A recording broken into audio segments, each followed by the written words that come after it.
Buenas tardes a todos y a todas. En nombre de la Fundación Global y del I-Global damos la bienvenida a ustedes a esta conversación. Damos las gracias a todas las personas que están acá y que han acudido a esta invitación.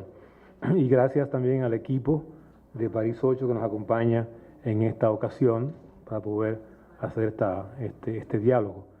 Y evidentemente al presidente Fernández, que también se ha dignado a acompañarnos en esta ocasión. Tenemos acá la presencia de la doctora Danielle Tartakovsky, que es la presidenta de París 8. La doctora Tartakovsky tiene un doctorado en Historia, a su vez es profesora de la Universidad de París 1. En el 2012 fue elegida presidenta de la Universidad de París Vincent Saint-Denis. Es especialista en Historia Social y Política de la Francia del siglo XX y ha investigado en diferentes aspectos acerca de historia de los movimientos sociales. En esta ocasión vamos a tener su ponencia sobre movimientos sociales y su internacionalización. La idea es que la doctora nos exponga sus puntos de vista y luego tendremos ocasión de conversar con ella con preguntas y comentarios. De manera que ojalá que sea un diálogo fecundo y que como siempre nos ayude a entender más lo que pasa en el mundo y también en nuestro país. Muchas gracias, doctora. Le doy la palabra. Merci. Bon, ce n'est pas la présidente de Paris 8 qui parle, hein, c'est l'historienne. Il y a quelques mois, le président Fernandez m'a fait l'honneur de me demander si je voulais bien, à l'occasion d'un voyage éventuel à Saint-Domingue, parler des mouvements sociaux. Alors je lui ai dit oui. Je lui ai dit oui, et puis quand j'ai commencé à préparer la conférence, ça m'a posé un problème. Ça m'a posé un problème parce que nous sommes à une époque où se développe et s'affirme l'histoire globale. Une histoire globale dont la fonction est de réévaluer une historiographie totalement européocentriste qui a produit les effets que nous connaissons en termes de savoir. Donc une histoire globale dont les vertus est de restituer à chacun la place qu'il a jouée dans le développement de l'humanité.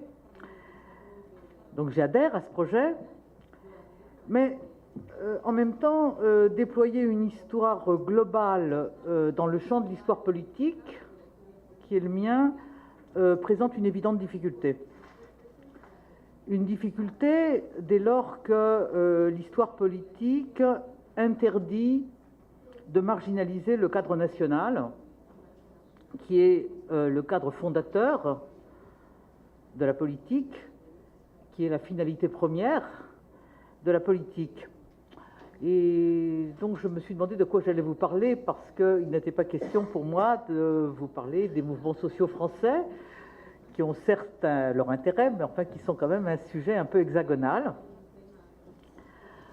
Donc j'ai pensé qu'il fallait, tout en restant dans le champ de compétences qui est le mien, porter la plus grande attention. Nous avons, même si nous sommes des historiens du politique, à prêter la plus grande attention au phénomène de circulation des hommes, des idées, des pratiques, des mots qui expriment le politique, la politique. Prêter attention aux transferts, aux emprunts, ou quelquefois aux simples conjonctions dont il faut analyser les principes. Et comme je suis spécialiste des mouvements sociaux par ailleurs, je n'allais pas vous parler de choses que je ne connaissais pas, j'ai choisi d'aborder ce que les politistes ont pu qualifier depuis une vingtaine d'années, je vais y revenir, de contestation transnationale.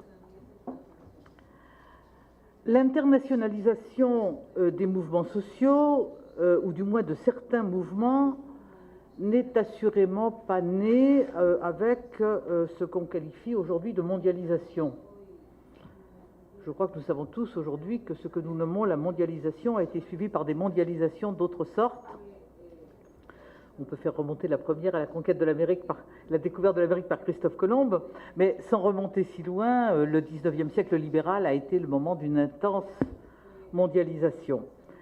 Donc notre mondialisation n'est pas la première, et je crois qu'il est intéressant de rappeler que c'est au moment où le libéralisme du 1er 19e siècle autorise cette mondialisation des échanges, des procès de travail, que les organisations ouvrières émergentes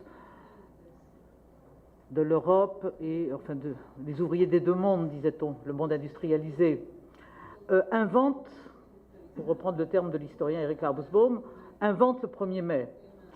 Invente le 1er mai, une invention de 1889 dont l'objectif est se mobiliser ensemble en 1890 pour faire pression sur les gouvernements de chacun des États aux fins d'obtenir une loi sur la journée de 8 heures. Une même revendication exprimée par les ouvriers des deux mondes, là où il y a des ouvriers, bien sûr, je vais y revenir, et une journée de lutte prévue, mais une journée de lutte qui, par-delà son objectif court, obtenir une législation limitant à 8 heures la durée de travail, il faudra des décennies, et quelquefois, pour y parvenir, et aujourd'hui nous savons bien qu'il faudrait reprendre ce combat, qui vise à donner corps, à donner figure au mot d'ordre de 1848, prolétaires de tous les pays, unissez-vous. Brusquement, cette phrase finale du manifeste communiste prend corps et revêt des formes que le socialiste Paul Lafargue, qui est un libre penseur s'il en est, qui est le gendre de Marx, qualifie de journée ayant un caractère presque mystique. Et je crois que ce mot est à prendre au pied de la lettre, d'autant qu'il émane, encore une fois, d'un libre penseur s'il en est. Donc une internationalisation des luttes qui va s'affirmer au rythme de l'industrialisation, donc qui bien évidemment n'a pas été mise en œuvre partout sur toute la planète en 1890, donc qui présente des disparités régionales à l'échelle de la planète, et qui, à partir du moment où elles se mettent en œuvre, internationalisation, va très rapidement devoir s'articuler avec un phénomène de nationalisation. Nationalisation de ce que l'historien Charles Tilly appelle le répertoire d'action, nationalisation de certains objectifs, c'est-à-dire qu'on a un processus simultané, c'est le transnational ou l'international qui autorise l'émergence et la construction de luttes à l'échelle nationale. Il faut cette dimension mystique et la force que donne la dimension mystique de la journée pour que, à l'échelle nationale, aux échelles nationales, des organisations puissent se l'approprier pour aller de l'avant sur des objectifs qui deviennent des objectifs spécifiques. Si on prend le cas de l'Europe, les 1er mai de la fin du siècle, 19e siècle, en Allemagne, en Belgique, sont l'occasion de mobilisation d'envergure pour le suffrage universel. Donc nationalisation des formes et des objectifs. Cette nationalisation des mouvements est un phénomène qui ne se limite pas au 1er mai, et elle n'exclut pas que dans la longue durée du XXe siècle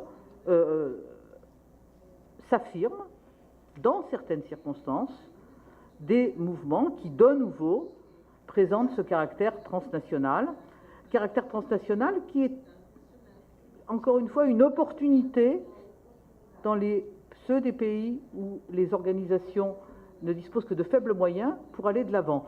Je ne vais pas rentrer dans le détail de ces mouvements transnationaux, mais il y a évidemment un moment fort dans une deuxième vague, je dirais, de mouvements transnationaux, c'est les marches de la faim, qui n'ont pas partout le même nom, enfin des marches de chômeurs, organisées dans les années 30, comme réponse à la crise des années 30. Et là encore, on a ce même phénomène de transnationalisation par la conjoncture, mais simultanément de nationalisation des modalités de l'action, voire des objectifs.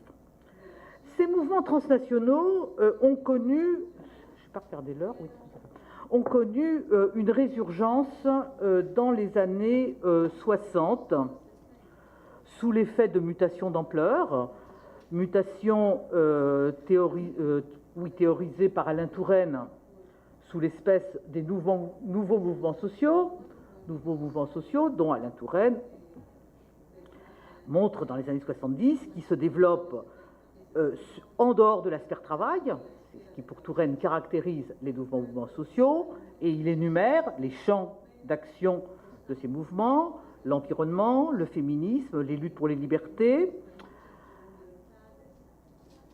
La théorisation par Alain Touraine de ces nouveaux mouvements sociaux est peu ou prou contemporaine de mouvements développés en pratique aux États-Unis dans les années 60, mobilisation développée pour les droits civiques, développée contre la guerre au Vietnam, des mouvements dont nous savons bien, s'agissant du Vietnam, qu'ils ont présenté une dimension transnationale extrêmement forte, mais des mouvements qui avaient pour caractéristique d'interdire une perception étroite de la politique. On ne pouvait plus aux États-Unis, dès lors que ces mouvements d'envergure se déployaient, considérer que la participation politique, l'inscription dans le politique, se limitait à l'acte électoral et au vote.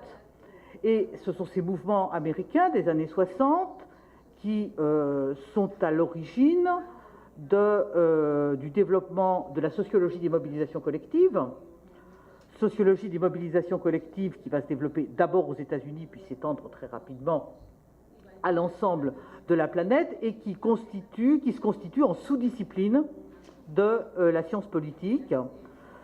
Dans les années 70 aux États-Unis, années 80 en France, et ça serait intéressant de voir la rapidité d'expansion du phénomène dans les différents espaces régionaux. Cette sociologie des mobilisations collectives participant d'une réhabilitation du conflit en démocratie, du conflit comme modalité de la démocratie. Alors je n'entends pas rentrer dans une énumération des mouvements qui se sont développés sous ces formes transnationales, avec à chaque fois d'évidentes disparités nationales et régionales, et qui se sont, pour beaucoup d'entre eux, incarnés dans un certain nombre d'ONG, qu'on pense à Greenpeace, par exemple, comme facteur de développement et d'internationalisation, de transnationalisation, c'est pas très beau, de ces phénomènes. Je voudrais revenir sur quelques-uns d'entre eux qui me paraissent structurants pour le monde où nous vivons, ou en tout cas pour les mouvements sociaux du monde où nous vivons. Ces mouvements transnationaux ont connu un changement d'échelle et peut-être de nature dans les années 1990, sous l'effet de premières remises en cause, ou en tout cas de tentatives de remise en cause, du néolibéralisme prévalant depuis le consensus de Washington. Et cette dimension transnationale s'est exprimée sous des formes nouvelles qui différaient d'un mouvement à l'autre. J'en retiendrai deux et peut-être un troisième. Mais vous verrez pourquoi je dis peut-être un troisième. Parce que je pense que le troisième n'en est pas un. Le premier mouvement qui joue incontestablement un caractère détonateur à la fois dans les pratiques et dans les réflexions théoriques, c'est la marche de l'armée zapatiste de libération nationale, au Mexique, révolte locale, assurément, mais révolte locale qui va constitutivement articuler ses revendications spécifiques de façon mondiale. Bon, c'est l'émergence du glocal, hein, comme disent les politistes, et qui va jouir constitutivement du soutien, du relais de groupes nationaux dans d'autres États et d'un certain nombre d'ONG. Deuxième point qui retient notre attention, 99, la manifestation de Seattle face à ce qui est théorisé comme étant une nouvelle forme de gouvernance, à de nouvelles échelles, forme de la gouvernance néolibérale, et qui va être l'élément détonateur de l'altermondialisme. On voit là encore comment un mouvement inscrit dans le temps court, donne naissance à un mouvement qui se structure et qui s'internationalise en s'inscrivant, ou en tout cas en cherchant à s'inscrire dans une longue durée de la mobilisation et de la réflexion théorique. Ces mouvements et le développement de l'altermondialiste amènent, fin des années 90, début de notre XXIe siècle, un certain nombre de politistes à théoriser l'émergence d'une société civile mondiale engagée dans ce qui pourrait constituer un troisième cycle de protestation. En parlant de troisième cycle de protestation, je fais référence à la théorisation des mouvements tels qu'opérés par Charles Tilly, déjà cité. Charles Tilly, qui travaille sur le long XIXe siècle et le XXe siècle, et qui proposait, dans ses écrits antérieurs évidemment, deux moments. Une première phase marquée par ce que Charles Tilly appelle un répertoire d'action traditionnel, répertoire d'action caractérisé par son inscription dans le local, pas dans le local, le local, par son immédiateté et qui précède, selon Charles Tilly, le développement du capitalisme industriel et la construction de l'État moderne. Bon, c'est notre ancien régime en France, ou c'est le monde moderne selon les dénominations que nous appliquons dans chacun de nos États. On est en tout cas avant la constitution de l'État-nation à l'époque du capitalisme industriel. Deuxième phase pour Charles Tilly, ce qu'il appelle le répertoire moderne, en France on dirait contemporain, répertoire moderne qui se met en place selon Charles Tilly après 1848 et qui se caractérise par une nationalisation des répertoires d'action et par une dimension indirecte de l'action, s'inscrivant dans des processus de stratégie politique participant de la nationalisation, et donc, et ça c'est moi qui parle, c'est peut-être pas lui en ces termes-là, générant un nouveau rapport du mouvement au politique, du mouvement social au politique. Les politistes du tournant de notre siècle, au début du XXIe siècle, proposent donc, certains politistes proposent l'émergence d'un troisième cycle de protestation sociale qui, si on admet son existence, se caractérise ou se caractériserait par sa dimension transnationale et qui émergerait à la suite de plusieurs mutations d'ampleur avec lesquelles nous vivons indéniablement. Premièrement, l'incapacité grandissante de l'État-nation à circonscrire, à structurer l'action collective. Deuxièmement, l'incapacité des gouvernements à dissimuler à leurs ressortissants des événements qui ont lieu à l'étranger, question des libertés, ou question de l'absence de liberté au contraire, du fait du développement des formes nouvelles de communication horizontales et des réseaux sociaux. Troisièmement, tous ces phénomènes interagissent évidemment, l'incapacité des États à contrôler l'économie mondiale et donc les nouveaux lieux de la gouvernance, dans un contexte où la mondialisation, qui n'est pas la première, mais qui est en moins une ampleur nouvelle, permet à des individus et à des groupes de plus en plus diversifiés, de plus en plus nombreux, d'avoir accès à de nouvelles ressources pour organiser l'action par-delà les frontières. C'est clair qu'on circule mieux en 1999 pour se rendre à Seattle qu'en 1890 quand il s'agit de faire ensemble quelque chose le 1er mai. Le rapport à la circulation n'est pas de même nature. Et donc qui générerait des mouvements face au FMI, face au G7, devenu G8, devenu G20, ou autres lieux de la gouvernance internationale, transnationale ou régionale. Là encore, on voit très bien comment on peut avoir des relais en termes de politique régionale. Ces opportunités créées à l'échelle transnationale pesant d'autant plus que les acteurs sont dépourvus de ressources à l'intérieur de leurs États propres. J'ai dit 2 et peut-être 3. Mais j'ai déjà dit que je ne retiendrai pas le 3e, je vais néanmoins m'y attarder, parce qu'il me semble que la réflexion sur le 3e peut me permettre de répondre à ce qu'était la demande du président Fernandez, c'est-à-dire qu'est-ce qui a changé aujourd'hui. Et là, je crois qu'on a un exemple qui nous... 2011 et le printemps arabe.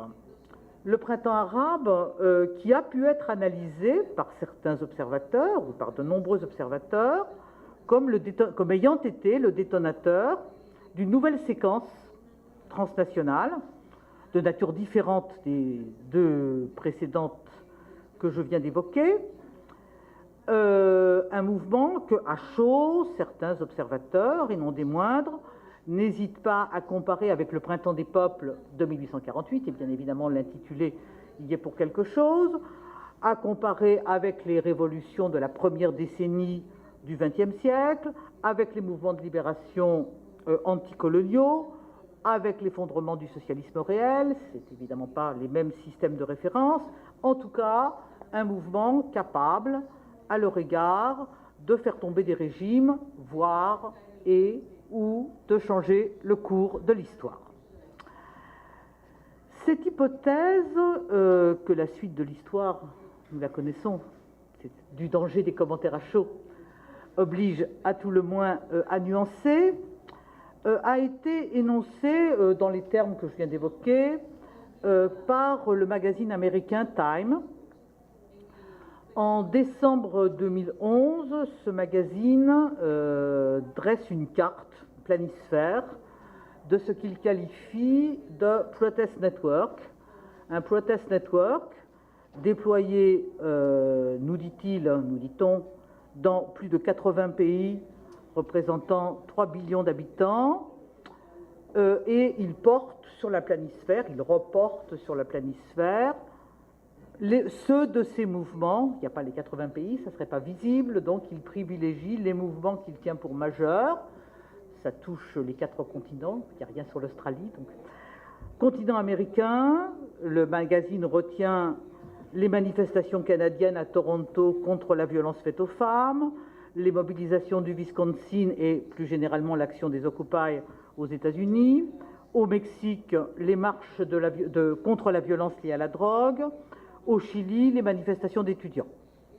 En Europe, il retient les émeutes advenues dans les banlieues de Londres en 2011, le mouvement des indignés en Espagne et en Grèce, des manifestations advenues à Moscou pour la participation politique et la liberté.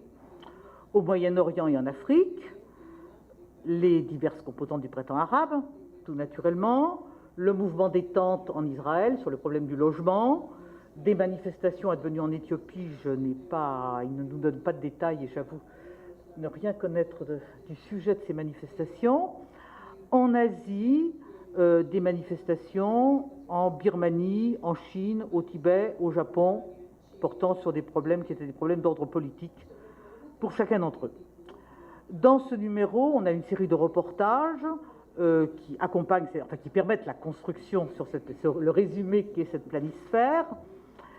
Et j'étais intéressée par ces reportages parce qu'ils nous présentent bien ce qu'on peut tenir pour une caractéristique des mouvements sociaux contemporains, pas des mouvements sociaux au sens où on parlait de Touraine, mais des mouvements sociaux contemporains, ou en tout cas de certaines lectures qui tendent à privilégier ces caractères.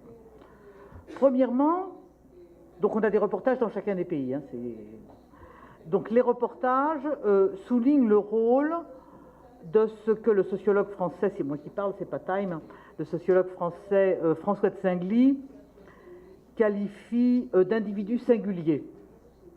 Un individu singulier que François de Singly distingue de l'individu anonyme constitutif des mouvements collectifs des 19e et 20e siècles. Les articles mettent l'accent sur le rôle détonateur d'actes individuels, dont l'immolation de Mohamed Bouazizi, qui a été à l'origine de l'occupation de la place Tahrir. Ils mettent l'accent sur le caractère inorganique de ces mouvements, et alors ils le mettent d'autant plus, et là c'est moi qui parle, qu'ils minorent totalement l'action de certaines organisations dans certains de ces mouvements, et notamment le rôle des syndicats en Grèce et dans le Wisconsin.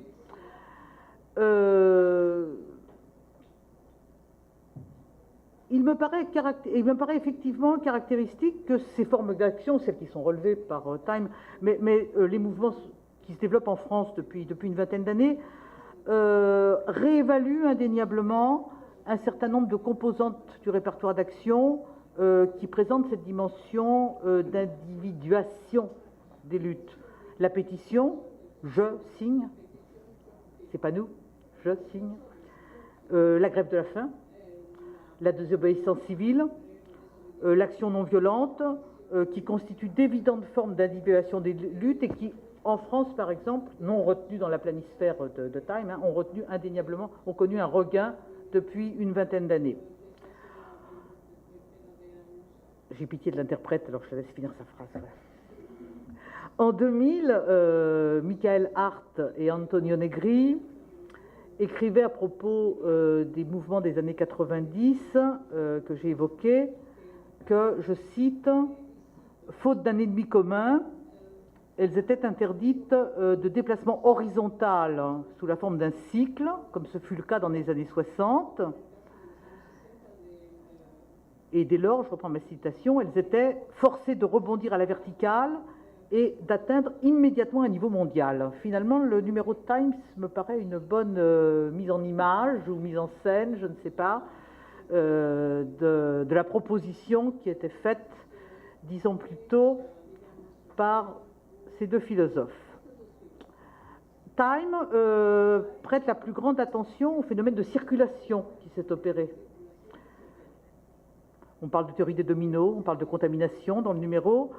Il évoque la circulation des modèles qui a été explicitement invoquée par les acteurs, mais c'est des acteurs singuliers, c'est bien l'individu singulier, de la Tunisie vers l'Égypte, de l'Égypte vers l'Espagne, de l'Espagne et des printemps arabes vers la Grèce, de l'Espagne et de l'Égypte vers les États-Unis, etc.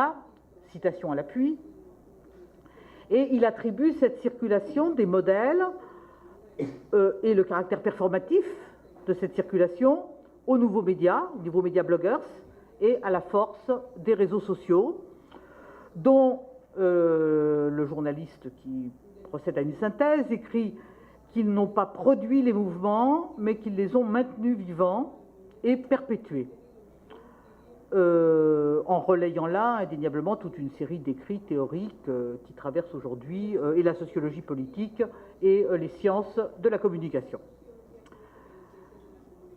Il y a un deuxième aspect transversal qui apparaît dans le numéro mais qui est indéniable, c'est ce phénomène nouveau, enfin ce phénomène qui a été l'occupation de la place publique, ou l'occupation de place publique, qui a été indéniablement une des formes par excellence de ces mouvements, ou en tout cas d'une partie de ces mouvements, dans leur diversité.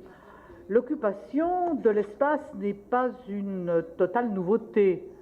Elle prend racine dans des mouvements antérieurs, occupation d'usines ou d'entreprises, ça dépend de quelle période on parle, la France de 1936 ou l'Italie des années 70, des occupations de bâtiments, toujours l'Italie des années 70. Mais il est clair que ce mode d'investissement de l'espace public a été une caractéristique de ces mouvements. Et là, je pense qu'on peut faire une comparaison. Au XIXe siècle, ce qu'on appelle en France la manifestation de rue, et c'est intéressant de savoir comment on traduit ça dans les différentes langues. Enfin, bref, le cortège ordonné, on marche, s'est imposé pour une image de la marche en avant vers un devenir, j'allais dire un devenir meilleur, mais non, vers la fin de l'histoire, vers la Révolution et vers la fin de l'histoire. Donc le cortège pensé comme une fin de l'histoire à atteindre et qui s'est construit dans les systèmes de représentation comme un synonyme de l'histoire positiviste prévalente jusqu'aux années 70. Les nouvelles formes d'occupation de l'espace qui ont caractérisé nombre de ces mouvements et qui présentaient un caractère statique se caractérisent par le fait que l'occupation de l'espace et ce qu'elle autorise, comme il change, devient une des finalités du mouvement. Et il me semble que ces nouvelles formes d'occupation de l'espace, devenues une finalité même du mouvement, et non pas le moyen de la construction de quelque chose en avant, est contemporain de la mise en crise, de notre mise en crise contemporaine de ces conceptions de l'histoire positiviste dotées d'un sens. Et que à ce titre, ces nouvelles formes de mobilisation et d'occupation de l'espace public participent d'un répertoire qu'on pourrait qualifier de postmoderne. Le magazine Time, je reviens à lui, ce développement-là est de moi, il n'est pas du magazine. Le magazine Time s'autorise de ces similitudes entre mouvements et de la contemporanéité relative, mais de la contemporanéité de ces mouvements, pour élever la figure du protester au rang de Person of the Year. C'est le numéro que j'évoque, est un numéro de décembre 2011, et tous les mois de décembre, Time désigne The Person of the Year, et cette année-là, The Person of the Year, c'était The Protester. D'habitude, c'est une personnalité, le pape ou un président, d'autres encore, mais enfin, on est dans des individus, des personnes. Ce protester était représenté sur la une par une image générique qui avait été réalisée à partir de 26 clichés de manifestants pris dans les différents pays concernés, donc en divers points du globe, ce qui donnait une représentation incertaine. Le genre de ce protester lui-même, genre de gender, était incertain, mais la présence d'un kéfiel ancrait néanmoins ce personnage de genre de nationalité incertaine dans les printemps arabes. Cette thèse de l'émergence d'une contestation transnationale constituée et déployée dans la sphère publique, devenue également transnationale, a soulevé dès les années 90 d'assez fortes critiques de certains politistes. Je pense notamment à Sidney Tarot, et d'autres encore, et j'adhère assez volontiers à leurs propos, qui mettent l'accent sur l'importance perpétuée du cadre national et régional, et donc on retrouve une nouvelle fois la nécessité d'articuler le transnational en tant qu'il crée des opportunités et le poids du national. Sidney Tarot, l'importance de ce que Sidney Tarot qualifie de structure des opportunités politiques, qui est nationale, dans la réflexion de Sidney Tarot, ce qui invite les chercheurs, politistes, historiens, sociologues et autres, à travailler sur les interactions entre d'indéniables circulations transnationales devenues à l'évidence beaucoup plus nombreuses et beaucoup plus puissantes qu'elles ne l'ont été dans les cas que j'évoquais précédemment, et le cadre national. J'en prendrai deux exemples, et cela me mènera à peu près à la fin de mon propos. Je prendrai deux exemples, l'un à la fin du XIXe siècle, déjà évoqué, mais que je vais reprendre sous un autre mode, et je reviendrai sur les printemps arabes et la contemporanéité proposée des mouvements. Je le disais brièvement tout à l'heure, la manifestation, le cortège ordonné comme forme de protestation émerge à peu près, se construit à peu près à partir de formes anthropologiques antérieures, mais se construit comme forme politique à peu près dans les mêmes eaux en Europe entre les années 1880 et le tournant du siècle. Ce qui est important, c'est de voir comment cette forme d'action qui émerge à peu près en même temps dans des pays ayant des développements économiques sensiblement de même nature, mais des régimes différents, présente des relations extrêmement différentes avec les institutions légitimes. Je vais prendre 3 cas de figure. Il y en a un qui est extérieur à l'Europe. Belgique et Allemagne. Ces manifestations précèdent la mise en place du suffrage universel. Elles sont un des moyens d'obtention du suffrage universel. J'évoquais le rôle des 1er mai dans ces pays pour conquérir le suffrage universel masculin, certes, mais suffrage universel quand même. Sinon je vais me faire gronder, alors je préfère prendre les devants. Elle constitue indéniablement, et en Belgique et en Allemagne, un facteur de l'avènement du suffrage universel, et à ce titre, parce qu'elle précède le suffrage universel, elle se voit créditée d'une légitimité jusqu'au moment où le suffrage universel se met en place, et à partir de là, elle disparaît du champ politique. Ça ne veut pas dire qu'on n'est plus dans la rue, mais c'est des cortèges que j'appelle identitaires, c'est des cortèges qui visent à construire une identité du groupe, des cortèges festifs, processionnels, enfin ce que vous voulez, mais c'est plus des moyens de lutte politique pendant une longue durée. France, pays où je me perds, le suffrage universel a été acquis en 1848, quelque peu mis à mal dans les décennies qui suivent, restauré dans son plein droit en 1875, et où, à partir du moment où les Républicains l'emportent, 1880, se construit durablement un espace de la délibération politique légitime qui aboutit à délégitimer tout autre espace de délibération critique. Tout autre espace de délibération critique, ça veut dire que dans la France, qui paraît comme un modèle de démocratie, quelquefois tente à se donner comme un modèle de démocratie, les corps intermédiaires sont récusés. Et quand je dis corps intermédiaires, c'est les associations, jusqu'en 1901, c'est les groupes parlementaires qui apparaissent comme des écrans entre le citoyen électeur et la représentation légitime des citoyens, la représentation nationale.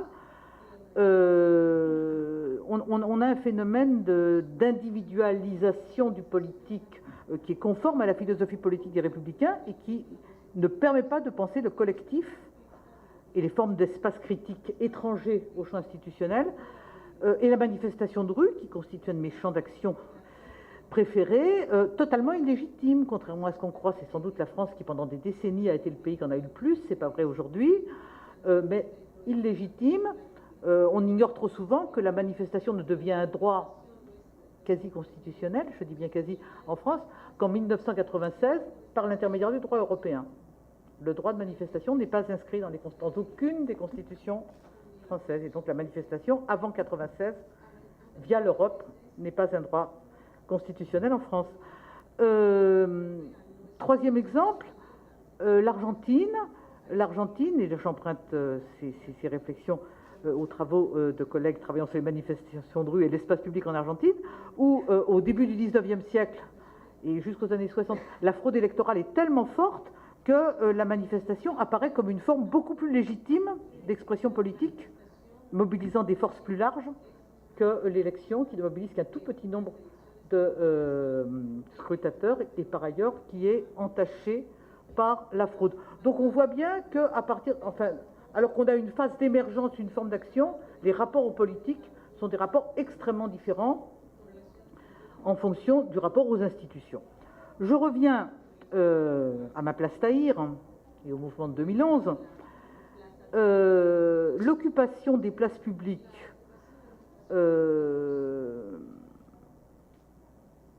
est indéniablement, je le disais, une forme qui a été caractéristique de différents mouvements que je viens d'évoquer.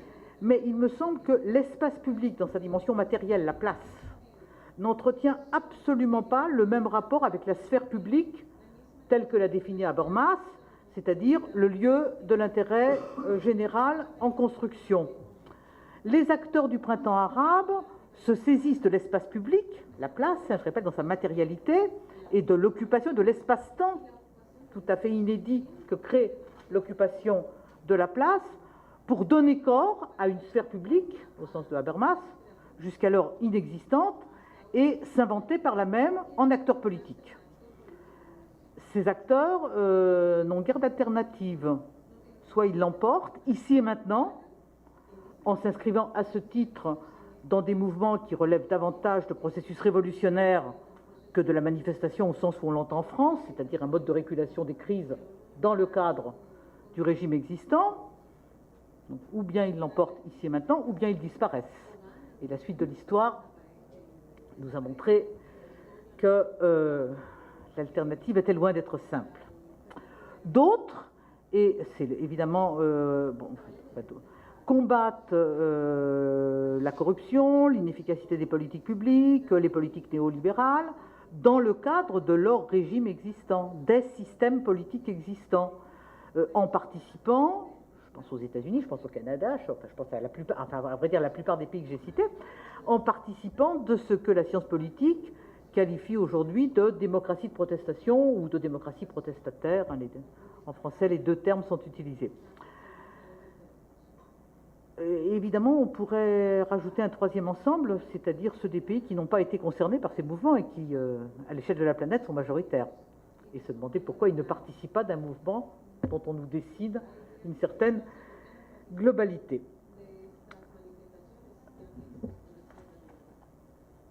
Donc ma conclusion, enfin ma presque conclusion, ça m'amènerait à dire que ce qui a été présenté comme une vague protestataire présentant une dimension transnationale, trouvant racine dans la circulation des modèles, me paraît relever d'une indéniable simultanéité, mais que cette simultanéité, qui ne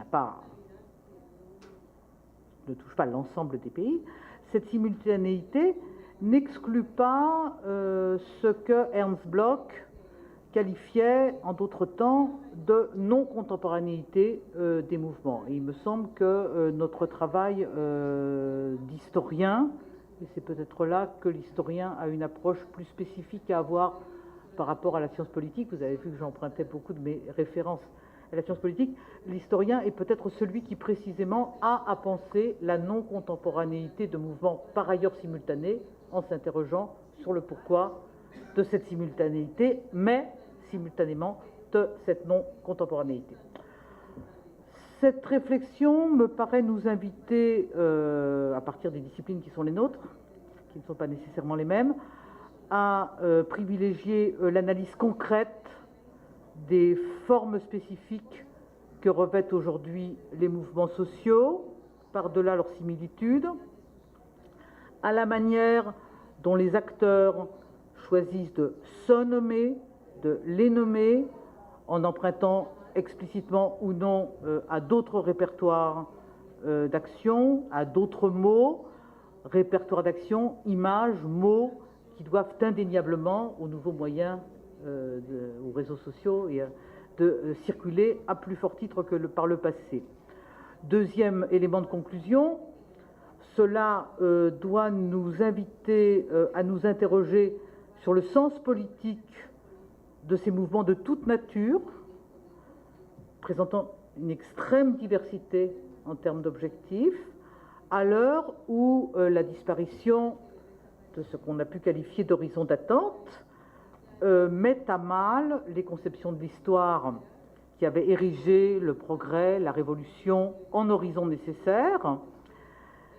Cette démultiplication des mouvements aujourd'hui est-elle, comme l'avancent Michael Hart et Antonio Negri, la condition d'émergence d'un nouveau sujet politique qui se construirait à d'autres échelles, qui serait le sujet politique de la postmodernité, ou cette segmentation suppose-t-elle, comme l'avance sur un tout autre mode Slavek Zerk et Alain Badiou, le moyen de restructurer, de reconstruire l'unité du mouvement dans une perspective redessinée, d'une histoire orientée dès